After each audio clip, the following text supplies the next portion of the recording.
The 1990s, Fanny Packs, Zima, Hootie and the Blowfish, me doing a show on MSNBC at 8 o'clock Eastern. Our number one story as the teens approach just 10 months in the offing. It looks like the 90s are out for revenge. Today, news of a possible Seinfeld reunion of sorts, and Newt Gingrich is threatening to return to elected office. Over my dead Furby.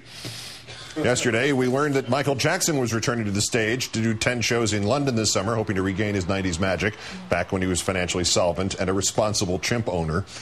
Today, news that the big four Seinfeld stars, Jerry Seinfeld, Julia Louis-Dreyfus, Jason Alexander, and Michael Richards, will appear as themselves in multiple episodes of Larry David's impeccable HBO series Curb Your Enthusiasm. And if Boss Limbaugh was not enough proof that the right wing was recycling the tried and failed politics and limited aerobics of the 90s, Newt Gingrich, the Republican House Speaker during much of the 90s, told reporters last night he will consider a run for the presidency in 2012. Gingrich and his wife, quote, "will look seriously and we'll probably get our family totally engaged, probably in January 2011. If we think it's necessary, we'll probably do it." Cue Frank Costanza. Serenity now! Thank you to my friend Jerry Stiller. Let's turn now to another friend, comedian and actor Alan Havey. Alan, good evening. Hi, Keith. Thanks for having me on. A pleasure. The return of Michael Jackson, of Seinfeld, of Newt Gingrich. The stock market is back at levels we haven't seen since the 90s. Ken Starr showed up in the Supreme Court of California yesterday. This sort of cosmic recycling? Absolutely. I mean, you know, the 90s were a very innocent time. You can't forget that. Twitter was a kid that hung out near the men's room. Larry Craig's favorite movie was My Left Foot. I mean, it was so long ago that Elliot Spitzer was client number 3.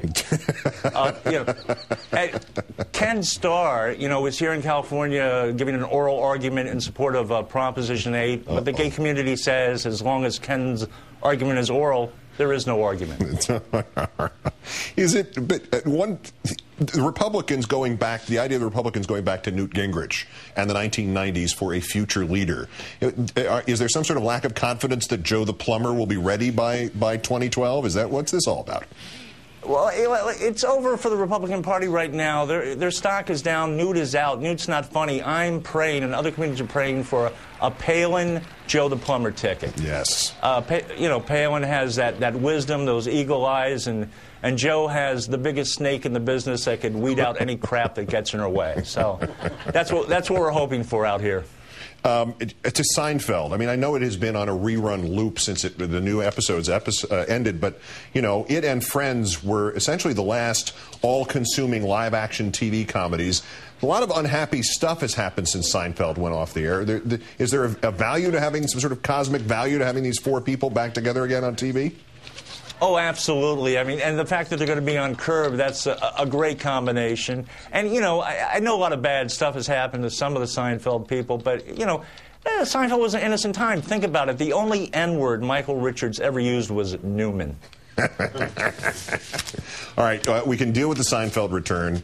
Maybe not so much Newt Gingrich. Maybe not Newt Gingrich so much. Are there other 90s phenomenons that have not been mentioned yet that you would not mind seeing make a comeback?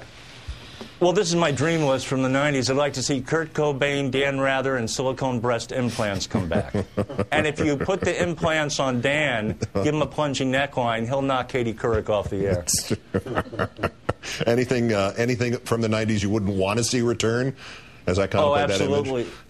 Yeah, Rwanda, the Bosnian War, and Vanilla Ice. Well, unfortunately, I think Ice is around somewhere. What does it say for the theory of evolution, lastly, that people still scream and yell, and not in a running away sense, over Michael Jackson? I mean, at what point in this millennium will the world get over this guy? 700 years. No, okay. That's how long it takes plastic to decompose. 700 years. I looked it up. Until a teenage boy walks into a police station with Michael Jackson's nose, he's going to be with us forever. We got to have Chris Hansen on security for the next tour. I'll call him the next time I see him over there in the main office. He's around. On that note, Alan Havey, marvelous comedian, good friend. Great, thanks, sir. Have a good weekend. Thank you, Keith.